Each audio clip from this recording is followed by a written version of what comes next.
नमस्कार दोस्तों, हमारे YouTube चैनल अद्भुत भक्ति रस में आप सभी श्रोताओं का, भक्तजनों का और बंधुओं का हार्दिक स्वागत एवं अभिनंदन। सज्जनों, अभी तक आपने हमारे चैनल को सब्सक्राइब नहीं किया है तो कृपया करके सब्सक्राइब कर दें। सज्जनों, हम आपको एक बार फिर से नई कथा लेकर आए हैं जिसमें बताया गया है कि भगवान श्री कृष्ण ने देह त्याग के बाद द्वारका की महिलाओं के साथ क्या हुआ। तो आइए चलते हैं अपनी इस वीडियो पर। सज्जनों, महाभारत युद्ध समाप्त होने के बाद यादवों का प्रभाव काफी बढ़ता जा रहा था और वह आपस में ही संघर्ष करने लगे थे। ऐसे में एक दिन वायु देवता को दूत बनाकर देवताओं ने भगवान श्री कृष्ण के पास भेजा। वायुदेव ने भगवान श्री कृष्ण से कहा कि देवताओं ने कहा है कि आपने पृथ्वी पर फैले पाप का अंत करने के लिए अवतार लिया था और अब आपका कार्य पूरा हो गया है।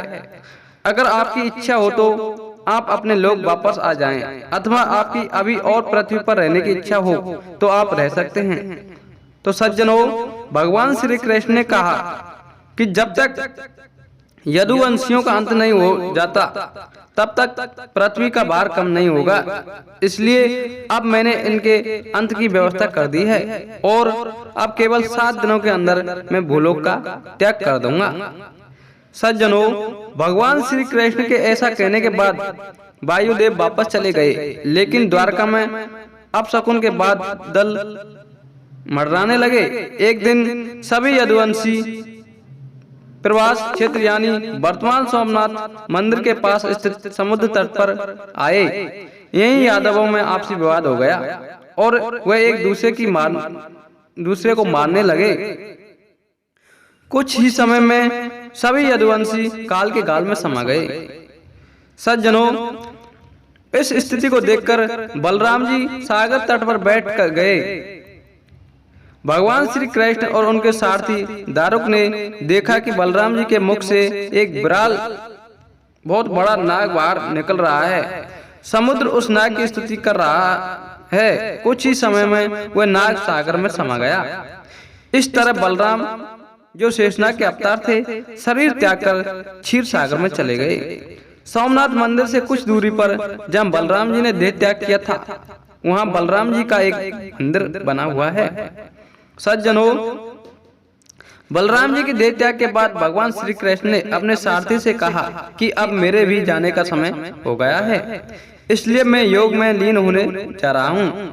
द्वारका में जो लोग बच गए हैं उन सभी को कह दो कि अर्जुन के आने के बाद वह द्वारका को छोड़कर उनके साथ चले जाएं, क्योंकि अर्जुन के द्वारका से जाने के बाद मैंने समुद्र से जो भूमि द्वारका नगरी बसाने के लिए ली थी, समुद्र उसे डुबा देगी। उस समय केवल मेरा भवन ही शेष रह जाएगा।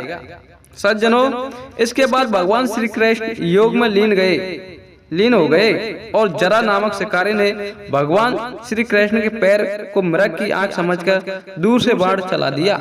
इस बाण के लगते ही भगवान मूर्छित हो गए। जरा नाम के शिकारी ने जब श्री कृष्ण को देखा तो काफी घबरा गया और अपराध बोझ से दुखी हो गया।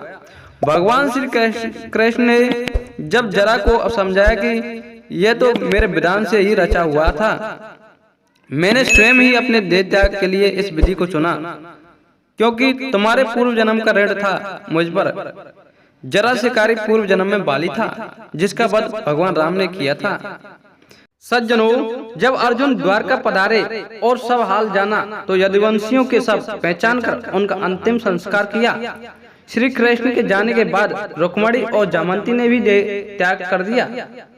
बलराम जी की पत्नी रेवती ने भी देह त्याग कर दिया। इसके बाद दुखी मन से अर्जुन द्वारका से सभी बचे हुए लोगों को अपने साथ लेकर लौट पड़े और अर्जुन के द्वारका से जाते हुए समुद्र ने द्वारका नगरी को डुबो दिया। इसके साथ ही कलयुग भी धरती पर आ पहुंचा। तो सज्जनों, आपको हमारी वीडियो कैसी लगी कमेंट करके बताएं तथा हमारी वीडियो को लाइक करना, शेयर करना और सब्सक्राइब करना। जय श्री राम, जय श्री कृष्ण।